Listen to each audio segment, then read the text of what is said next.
Cheers and welcome to Bitter Reality Brewing. Doesn't that look amazing? Yeah, no, we haven't filled the glasses yet, but I finally started doing kettle sours. Yes, my first kettle sour, I know. And I'm gonna tell everybody out there, it wasn't that hard. I know everybody's like, oh man, you're stepping it up. It wasn't hard. I mean, it really, well, it kind of was, but that was my own fault, okay? And we'll go into that. Yeah, I forgot about that. Okay, so what did I brew? And I brewed it on the Spike Solo. I brewed and you can change the wording around as much as you want, from Sugar Creek, I got some grains, of course. It was a cherry smoked, blueberry, jalapeno, kettle sour, Gose. He's just asking, does it have to have salt? Does it have to be a Gose? I'm like, at the end of the day, it's just a sour, okay? We were talking about maybe adding a little bit more salt. But I'm gonna tell you, doing a kettle sour, if you pay attention, pay good attention, you're fine. No problems, no big deal. We did the brew. If you haven't checked out that video, and before you check out that video, don't forget, like, subscribe, keep sharing. I'll put it up here. That's the brew day. You wanna see that, then come on back, okay? And if you don't remember, this is Drew. Hey, my oldest son, I have 2 boys, and he loves sours. That's like his mamba jamba, I mean, sours. I'm not a big fan of sours, but I'm becoming more of a fan of sours. And I don't know if it's an age thing or it's just I'm getting bored with some of the things I normally drink, so I'm trying new things. But it was kind of inspired by the Lemon Street Brewing beer video that we did a taste test on. A pink automaton, I think. Pink automaton, yeah. And the goal was to have as much jalapeno flavor and taste and aroma with no heat. And I mean no heat. Now, I did have a taste last night because I had to make sure it was carbonated for him to come, and I'm not gonna waste good beer. So, but I'm gonna go over really quick. We're gonna pour the glasses, do a taste test. It came out, I'm gonna say amazing for me, but I really want him to be the judge. We'll see. Because the flavors are all over the place, and I was kind of concerned before it was carbonated that we had like some problems. And I'm gonna go over the recipe really quick. I'm not gonna put it on the screen because you've seen it before if you've seen the first video, but it's 3 pounds of Pilsner, 3 pounds of wheat, 2 pounds of pale ale malt cherry wood smoked from Sugar Creek, 1 pound of flaked wheat. Is that what this is? No, this is something else we added. We'll go into that. 6 ounces of carapils, 4 ounces of acid malt. I put 3.5 ounces of corn sugar, but that was to account for the blueberries, not the corn sugar. It was 3 pounds of frozen blueberries, 10 grams of cherry smoked sea salt, which everybody was all over the board on how much sea salt to use. And I was concerned with the cherry smoke, but we could add more, and I told him we can do an experiment afterwards with a 1 gallon batch. I put Matuka, 1.55 ounces at 5 minutes at 6%. I was going for 15 IBU, that's all, just the balance for a typical Gose. And then 28 ounces of coriander seed. It gives it a little earthy, lemony. I thought about putting lemon zest. He thought that was great. I didn't have the lemons, so I said, you know what, it's not happening. I was looking to do a West Coast yeast, and at the last moment, I decided to use Cellar Science Saison. It sounded amazing. I could do something like 66 to 75 degrees Fahrenheit, or 64, I can't see. Yep, I did 72 degrees Fahrenheit, kind of hit it somewhere in the middle, thought about pushing it up, but this stuff went fast. It ate through that stuff like there was no tomorrow. I have to remember what my pH was, but when I did the pH test before I did the boil, I was a little below where I was supposed to be, so I was a little more sour, acidic than I should be. Which, probably fun. Yeah, it was almost 10 points below where, it had a range of like 20 points and I was about, whatever. Or 0.2, no, 0.20 range, and I was like a whole nother down. So yeah, whatever. The key is did it come out? That's really the big key. So I know it's gonna seem like forever for us, but it's gonna seem like a moment for you, and I'm gonna pour the glasses. Okay. Cheers. Yes, looking beautiful. Let him show you the color.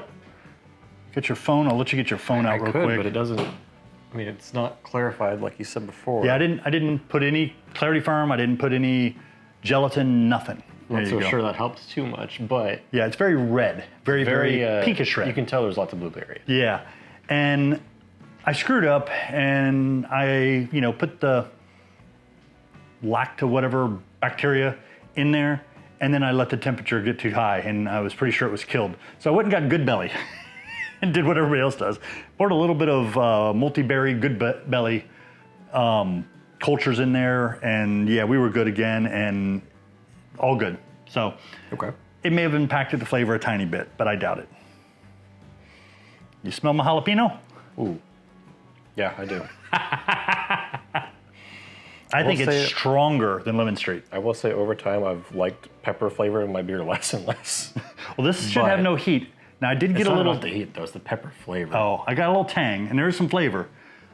That's why I love peppers. I don't always like drinking them. Yeah. And for what I did with the jalapenos, if anybody's curious, I got 4 huge jalapenos. Pretty sure it was 4. And I took out all the seeds, but I also took out any of the membrane in there. And then I put them in cold water in the fridge overnight. Next morning, I rinsed them again, and then the day of the brew, just before I used them, I rinsed them one more time. So I rinsed a total of 3 times in really cold water. Did you use regular jalapenos or no heat? No, regular jalapenos. Oh, wow. Regular jalapenos. There is a Jalapeno out there, which is a jalapeno hybrid that has no heat. But yeah, I can't buy that, and I can't find it, and This I'm not smells growing like it. You cut the jalapeno in the glass. So. Oh yeah, it's pure jalapeno, and I love that smell.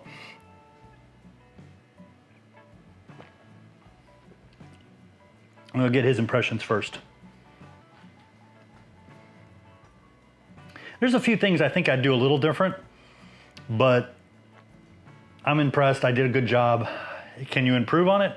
You can always make things better. But yeah, I'm enjoying it. What I'm trying to do is work past the jalapeno. I have to swirl the glass, get the aroma out. The jalapeno does become more front. mild like it did with Lemon Street. Okay, because up front, that's all I taste. Because it's all I can smell is the jalapeno. Gotta do like this. Pinch your nose, you know.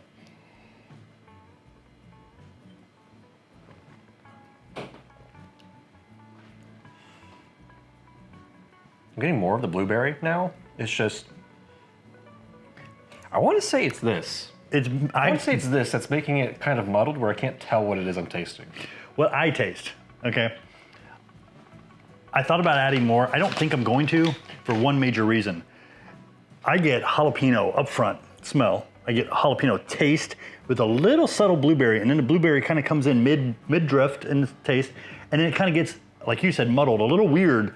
And I feel like it's a little hint of salt, a little hint of maybe the coriander, but it's definitely the blueberry and some smoke. Yeah, cherry it's the smoke. smoke and the salt that's like throwing me off. I'm like, Yeah, but it seems like cherry smoke and salt towards the end, but I still got that blueberry going on, and it gets kind of weird. Not a bad weird, just like, what is that? And if you didn't know, you'd probably be there for a couple minutes, if not a little longer, trying to figure it out. so I will say, now that it's kind of mellowed out a little bit, it's less of the jalapeno after doing that. Yeah, you're kind of getting used to it, and you're not noticing it. Still there, though. I would say the mouthfeel of it, plus some of that blueberry coming through. If you had more of that blueberry flavor sticking out, I want more blueberry. That's my key. That's the one thing I feel, it's there. It's definitely there, but I would like a little more pronounced. I could add blueberry amaretti, but it would add a hint of sweetness, and I don't want to do that. I mean, that might not be too bad. No, Because but what I'm going to say is, this is actually a little bit closer to Collective Arts. They did like a blueberry smoothie, okay. Not a big smoothie fan because of lactose, but hey.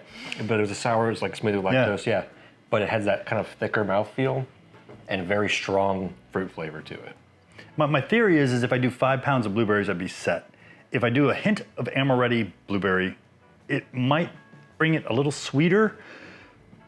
And I don't know if I want that, but the blueberry would be much more pronounced with a very small amount. We figured that out with amaretti. I mean, you're talking half an ounce to an ounce based on what you're adding per gallon, and you're set, and that's by weight.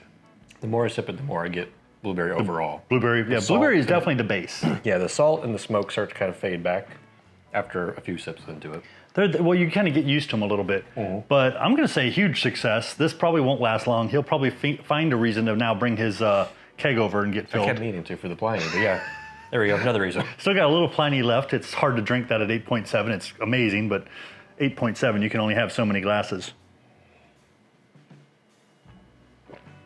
My biggest thing I took from this, don't be afraid of doing a kettle sour. And if you're gonna do a lot of berries, especially blackberries, I've got a few things lined up for that in the future. Use the floated 2.0 or 2.1, whatever it is right now. floating dip tube in a pressure fermenter. It doesn't have to be under pressure, but that's gonna help you. You'll have to put it under pressure to move it. Help you avoid getting clogs or seeds. That's what I used, and it sat there for a while, and that blueberry's just getting a little bit of liquid, a little bit more, a little more, a little more. Because that blueberry, there was so much blueberry in the bottom of the fermenter that had I used a regular tube or maybe something that didn't have a good filter or one of the original Kegland floating dip tubes, real bad. it would have either sat on top or it would have just clogged. Yeah, it would have been a nightmare. I will give credit to Kegland. They did come out with a new floating dip tube that I've seen in these things that actually has a little bit of a weight in it to kind of bring it down, which is nice. The Float It has 2 filters and has a little bit of natural weight, which is really, really nice. Float It 1.0 would have gotten most of it, but it would have had a problem getting the last little sips too. So, and I wanted every drip of this bad boy. If it's my first kettle sour, yeah. Yeah, really good for your first kettle sour. Yeah, and I haven't shared it with anyone outside of here yet. Only mentioned it to a couple people who weren't really into sours anyways. So yeah, I may have to grab a couple bottles, not glasses, and bring them local and see how things go. But yeah, cheers. And don't forget, like, subscribe, keep sharing. I definitely appreciate y'all. Thank you. Cheers.